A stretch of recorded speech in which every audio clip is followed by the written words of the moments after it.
नमस्कार दोस्तों। सारे बैंक और होम लोन देने वाली कंपनियां कर्ज महंगे कर रहे हैं, यानी ग्राहकों पर ईएमआई का बोझ बढ़ा रहे हैं।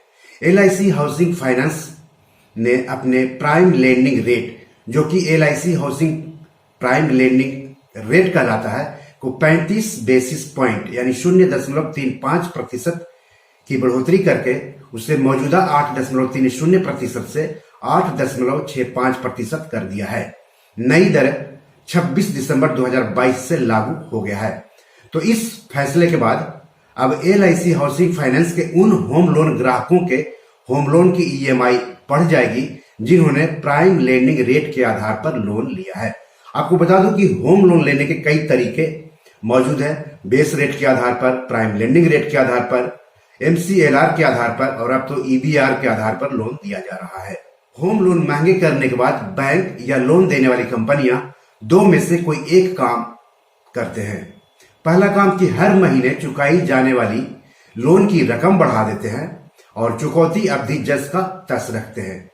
इससे हर महीने की ईएमआई बढ़ जाती है और चुकौती अवधि जस का तस रहती है। और दूसरा काम वो ये करते हैं कि ईएमआई की रकम को जस का तस रखते हैं लेकिन चुकौती अवधि बढ़ा देते हैं। आमतौर पर दूसरा वाला काम करते हैं अक्सर ये बैंक। तो दोनों स्थिति में जिन्होंने होम लोन लिया है उन पर ईएमआई का बोझ बढ़ जाता है। वैसे अगर आपने लोन लिया है तो आप अपनी सुविधा के हिसाब से दोनों में से एक विकल्प चुनकर जहां से लोन लिया है वहां लिखित में जानकारी दे सकते हैं। अब 0.35% बढ़ोतरी से होम लोन ग्राहकों पर, खास करके एलआईसी हाउसिंग फाइनेंस लिमिटेड के जो ग्राहक हैं उन पर कितना बोझ बढ़ेगा उसे एक उदाहरण से समझ लेते हैं। मान लिया कि मिस्टर एबीसी ने 20 साल के लिए 30 लाख रुपए का होम लोन लिया है।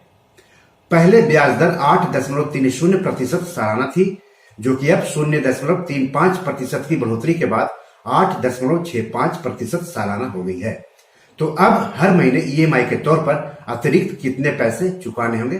तो पुरानी ब्याज दर यानी जब ब्याज दर 8.30% थी तब ईएमआई बन रही थी 25,656 रुपये और कुल ब्याज बन रहा था 31,57,488 रुपये और कुल भुगतान करना पड़ रहा था 61,57,488 रुपये। लेकिन जब ब्याज दर बढ़ करके 8.65% हो गई तब नई ईएमआई बन रही है 26,320 रुपये, यानी ईएमआई में बढ़ोतरी हो गई है 664 रुपये हर महीने। नई ब्याज दर के मामले में कुल ब्याज देना पड़ेगा 33,16,850 रुपये और कुल भुगतान करना पड़ेगा 63,16,850 रुपये, यानी कुल ब्याज में बढ़ोतरी हो गई 1,59,362 रुपये। ये जो मैंने आपको कैलकुलेशन बताया है वो एलआईसी हाउसिंग फाइनेंस की वेबसाइट से, जो ऑनलाइन कैलकुलेटर है, वहां से कैलकुलेट करके बताया है। आप भी कैलकुलेट कर सकते हैं, ये फ्री में मौजूद है एलआईसी हाउसिंग फाइनेंस की वेबसाइट पर। यानी कह सकते हैं कि चुकौती अवधि के दौरान 20 साल के लिए 30 लाख रुपए होम लोन लेने वाले मिस्टर एबीसी पर होम लोन के ब्याज में 0.35% की बढ़ोतरी से कुल मिलाकर के 1,59,362 रुपए का बोझ पड़ेगा और हर महीने 664 रुपए का बोझ बढ़ेगा। यह उदाहरण के तौर पर मैंने आपको बताया, लेकिन ईएमआई में असल में बढ़ोतरी बकाया लोन राशि, बकाया लोन अवधि, लोन ग्राहक का सिविल स्कोर और कंपनी द्वारा ब्याज दर में बदलाव पर निर्भर करती है। दोस्तों, अगर आपकी ईएमआई बढ़ गई है और बढ़ी हुई ईएमआई आप आसानी से चुका पा रहे हैं तो कोई बात नहीं है, लेकिन आपको बढ़ी हुई ईएमआई चुकाने में दिक्कत आ रही है या आने की आशंका है तो आप 8 काम कर सकते हैं। पहला है कर्जदाता यानी कर्ज देने वाले बैंक या कंपनी से बात करके समाधान तलाशने की कोशिश करें। दूसरा, आमतौर पर मैनेजर अगली किस्त चुकाने की सलाह देता है। अगर आपकी दिक्कत बड़ी है तो आप कुछ महीने के लिए मासिक किस्त होल्ड करने की बात करें। तीसरा, अगर कोई किस्त बाउंस हो गई है और पैसे की व्यवस्था हो गई है तो बाउंस हुई किस्त की रकम चुका दें और बैंक के मैनेजर को भरोसा दें कि आगे से ऐसा नहीं होगा। चौथा, अगर पैसे की व्यवस्था नहीं हुई है और आप लोन की मासिक किस्त चुकाने में हर महीने दिक्कत महसूस कर रहे हैं तो आप मैनेजर से एडवांस ईएमआई की जगह एरियर ईएमआई चुकाने की बात करें। तो अब एडवांस ईएमआई क्या होती है और एरियर ईएमआई क्या होती है वो जान लीजिए।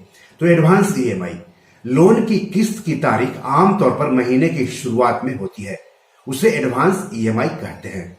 एरियर ईएमआई अगर आप महीने के आखिर में अपनी मासिक किस्त चुकाते हैं तो इसे कहा जाता है एरियर ईएमआई।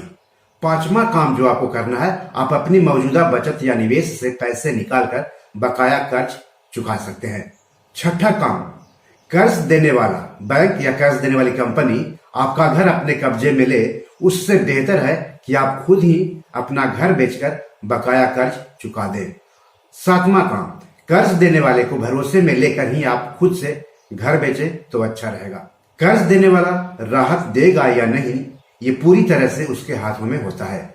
हम तो मनाएंगे कि आपको राहत मिल जाए, लेकिन अगर ऐसा नहीं होता है तो लोन देने वाले बैंक या कंपनी को क्या अधिकार है, ये भी हम आपको आगे बताएंगे। आपको जो आठवां काम करना है वो ये करना है कि आप दूसरे बैंक में या लोन देने वाली दूसरी कंपनियों में पता करें कि वहां पर होम लोन की मौजूदा ब्याज दरें क्या है।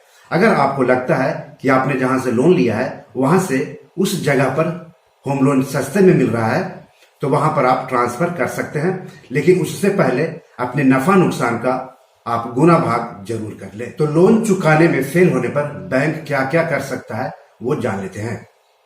लोन देने वाले बैंक या कंपनी को होम लोन पर डिफॉल्ट करने वाले डिफॉल्टर के खिलाफ कार्रवाई करने और अपने हितों की रक्षा का अधिकार SARFAESI कानून के तहत मिला हुआ है।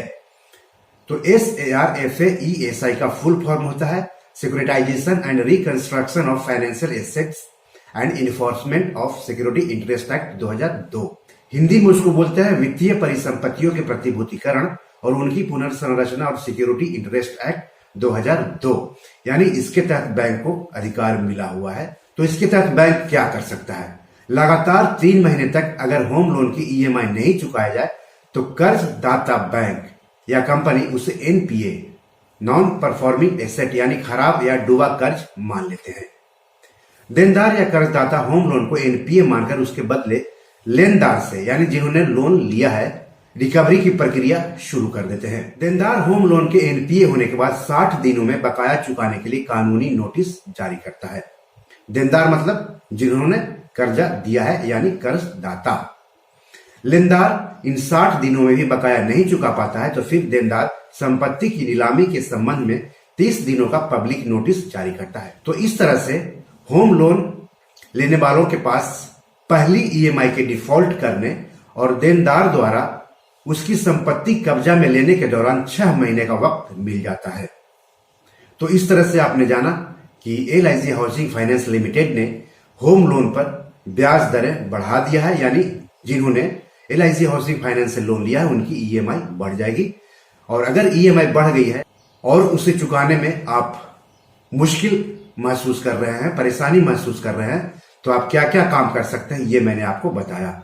और अगर आपने होम लोन पर डिफॉल्ट किया तो होम लोन देने वाले बैंक या होम लोन देने वाली कंपनी आपके खिलाफ क्या कार्रवाई कर सकती है ये भी मैंने आपको बताया। तो इस एपिसोड से जुड़े कोई सवाल हो या फिर पैसे से जुड़े कोई सवाल हो, home loan, income tax, investment, savings, financial plan, financial goal, share market, mutual fund, इस सबसे जुड़े कोई सवाल हो तो आप कमेंट बॉक्स में जाकर के जरूर पूछें, हम उसका जवाब देंगे। ये एपिसोड आपको कैसा लगा ये भी हमें बताएं। और सबसे जरूरी कि अगर अभी तक आपने इस YouTube चैनल को सब्सक्राइब नहीं किया है तो जल्दी से कर ले। साथ ही साथ अपने दोस्तों, रिश्तेदारों, जान पहचान वालों को भी इसे सब्सक्राइब करने के लिए कहें, देखने के लिए कहें, लाइक करने के लिए कहें, शेयर करने के लिए कहें और पैसों से जुड़े सवाल पूछने के लिए कहें, क्योंकि पैसों से जुड़े हर सवाल के जवाब यहां दिए जाते हैं।